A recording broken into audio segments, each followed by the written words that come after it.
Buenas tardes, feliz lunes 21 de octubre. Un placer estar de regreso con ustedes y hoy con don Ronald. Don Ronald, bienvenido. Muchas gracias y muy agradecido por la invitación nuevamente. Un placer Bueno, estar con ustedes. muchas gracias. Bienvenidos a todas las personas que se nos están uniendo. Muchas gracias por estar con nosotros todos los lunes a las 3 p.m. aquí en este live de actualidad tributaria. Entonces, hoy vamos a hablar de un tema que, de nuevo, yo no conocía, todos los lunes aprendo mucho y que tiene que ver con el tratamiento de las contingencias según las NIF. Es como bastante técnico. Entonces, Sí. por dicha ahí, don Ronald ya me explicó un poquito antes, entonces aquí vamos un poco con las preguntas. Entonces, si quieren, empecemos para decirme qué son las contingencias en términos contables y cuál Sí, es su importancia entre los estados financieros. sí, perfecto. Este tema yo creo que es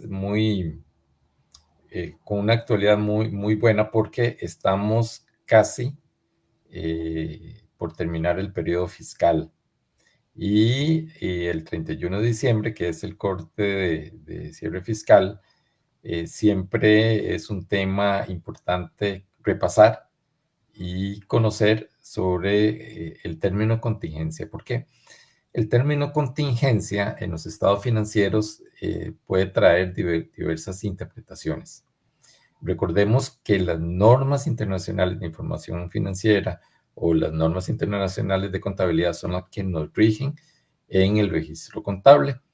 Y para las contingencias tenemos una norma específica y es la número 37, es la NIC 37, que de hecho se llama provisiones, activos y pasivos contingentes. Y se incluye el término provisión porque tiende a confundirse con contingencia.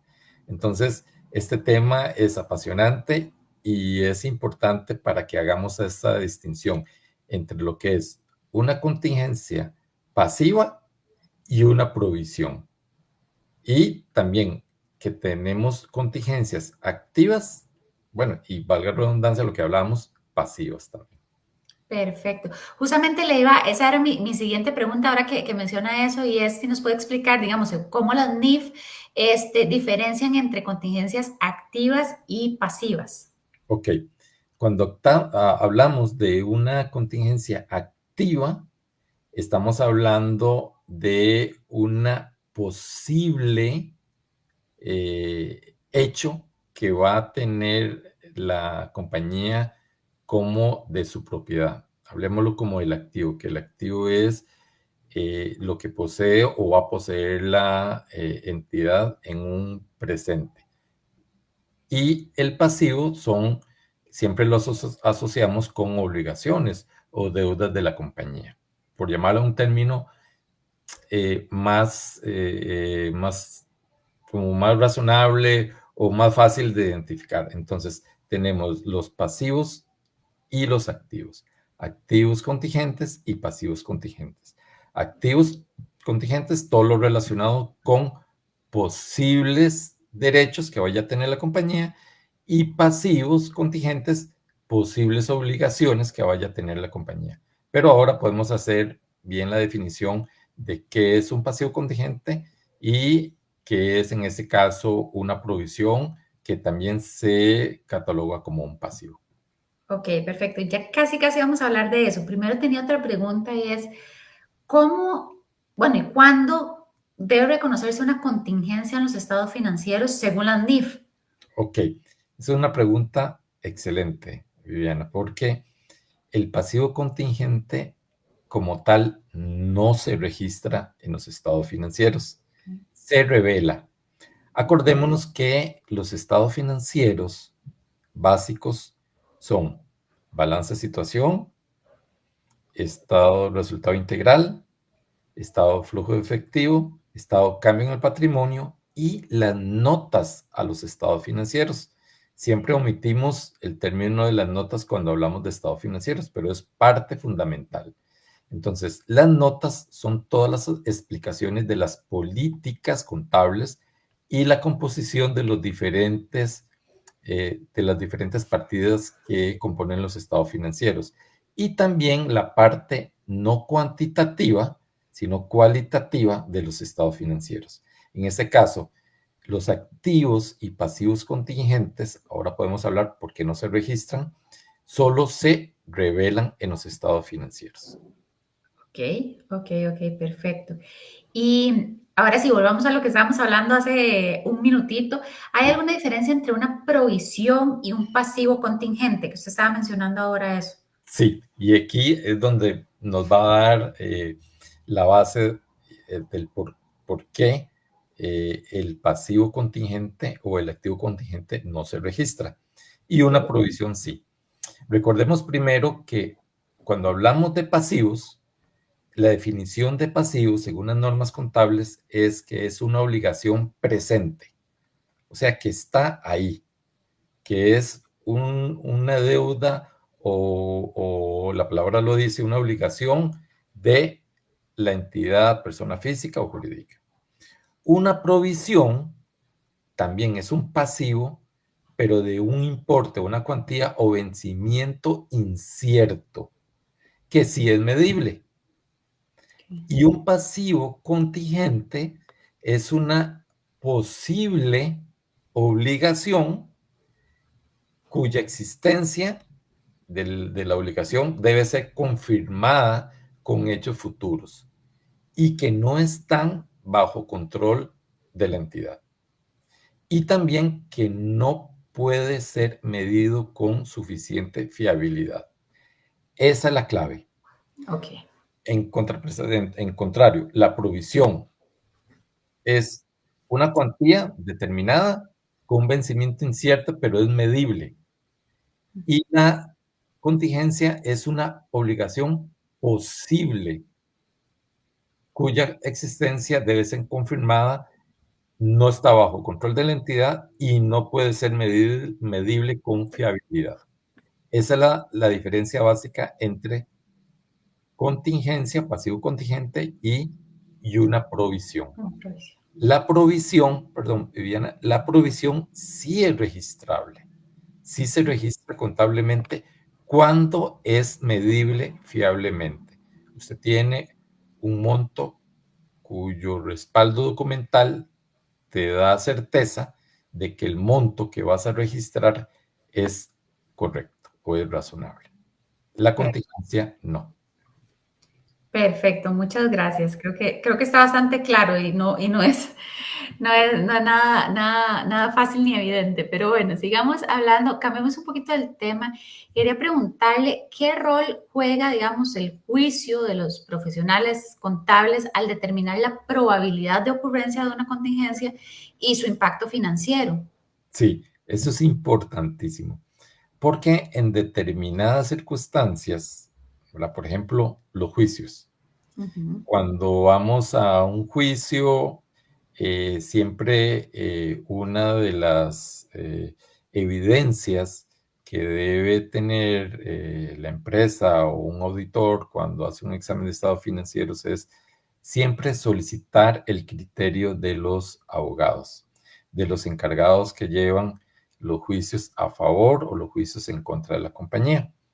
Ese criterio de experto es importantísimo y siempre se les pide a estos expertos cuantificar posibles pérdidas o posibles obligaciones de la compañía o posibles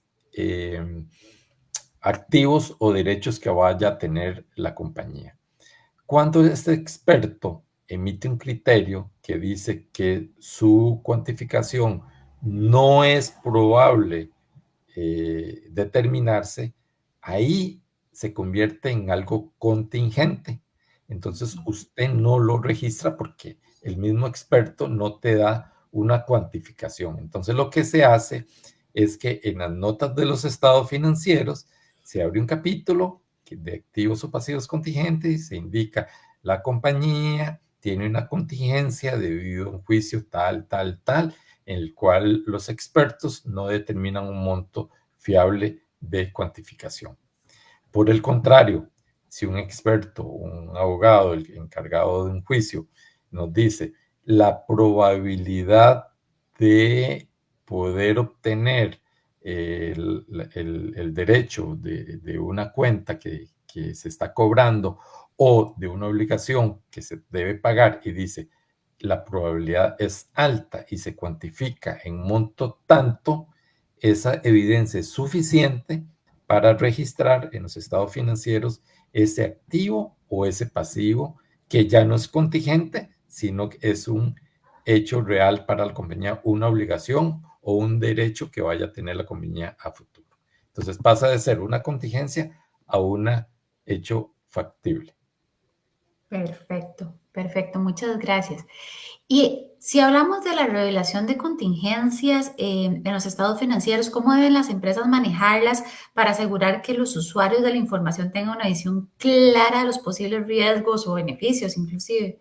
Sí, es obligación de las compañías revelarlas. Okay. Inclusive cuando estos estados financieros son auditados, el auditor debe primero solicitar a los representantes legales o a la administración todos los juicios probables, todas las, llamémoslos, contingencias, todos las deudas posibles que no están registradas en la contabilidad. Entonces, es como parte obligatoria, tanto del que presenta los estados financieros, en esa parte de la administración, como del auditor de solicitar esta información y revelarla, divulgarla en estas notas de estados financieros, ya sean como activos o como pasivos inciertos o contingentes que posiblemente puedan tener un impacto, pero en un futuro. Entonces, cada cierto tiempo, cada año fiscal, cada cierre de año fiscal, debe revisarse estos activos y pasivos contingentes y ver si son cuantificables, ya son medibles fiablemente, si ya es una obligación presente y si lo es, ya deja de ser una revelación y pasa a ser un registro contable de hecho. Ok, perfecto. Una provisión sería. No, porque si ya es una realidad, es una obligación Ujú. presente, ya es un pasivo como Ok, tal y un activo como tal. Acordémonos que la provisión es un hecho que probablemente vaya a ocurrir, pero es fiablemente cuantificable. Y ok. su probabilidad de ocurrencia es bastante y es fiable. Entonces Sí, ya pasa a ser un activo, un pasivo fiable, ya no pasa a ser una provisión. buenísimo. Y cambiando un poquito de tema o evolucionando con lo que justamente nos explicaba con la pregunta anterior, ¿qué tipo de documentación o evidencia debe presentar una empresa para respaldar su evaluación de contingencias, ya sea para auditorías internas, externas? De expertos, como lo hablábamos ahora, ya sea de abogados, peritos, personas que tienen a cargo, ya sean estas posibles demandas o juicios que tengan la entidad. Entonces, siempre la documentación de los expertos es necesaria. No solamente la confirmación del representante legal o de la administración Ujú. o del contador que dice es probable que, pero siempre se solicita la opinión de un experto. Entonces, eso es indispensable. Perfecto. Ya casi se nos acaba el tiempo, pero antes de irnos, una última pregunta y es, ¿qué recomendaciones puede ofrecer a los contadores y a las empresas para asegurarse que estén cumpliendo correctamente con los requisitos de las NIF en el tratamiento de las contingencias? Sí. Eh, y es como hacer un resumen de lo que hemos hablado. Primero, solicitar a los abogados, ¿verdad? En lo que llamamos nosotros una confirmación de saldos, una confirmación de hechos. Se les solicitan a los diferentes abogados que tienen las compañías o las personas físicas que nos den un detalle de todos los juicios, posibles pérdidas que vayan a ocurrir, contingencias, y uno le hace específicamente el comentario que cuantifique las posibles pérdidas o derechos que vaya a tener la compañía en un futuro. Entonces, es necesario indicarles eso, que estimen y ya sea con qué probabilidad es que esos hechos se van a dar y en qué ocurrencia. Entonces, la opinión de expertos es necesaria. Excelente. Bueno, ahora sí nos pasamos un poquito del tiempo. Muchísimas gracias, don Ronald. Muy clara la explicación. Muchísimas gracias. No, con todo gusto, y no, estamos a la orden para una invitación a futuro. Y espero que haya quedado claro y para este cierre fiscal que se aproxima, ¿verdad? 31 de diciembre de 2024, que quede claro la diferencia entre provisión y lo que es una contingencia como tal en un pasivo. Y si no está claro, si tienen dudas, si quieren curarse en salud, ustedes saben dónde están los expertos, dónde está don Ronald, y nos pueden llamar al 2248-4822. Nos pueden enviar un WhatsApp al 7023-6238 o escribirnos a info@actualidadtributaria.com. Muchísimas gracias a todas las personas que se nos unieron y súper feliz de decir que nos vemos el próximo lunes. Hasta luego. Muchas gracias por la invitación. Hasta luego.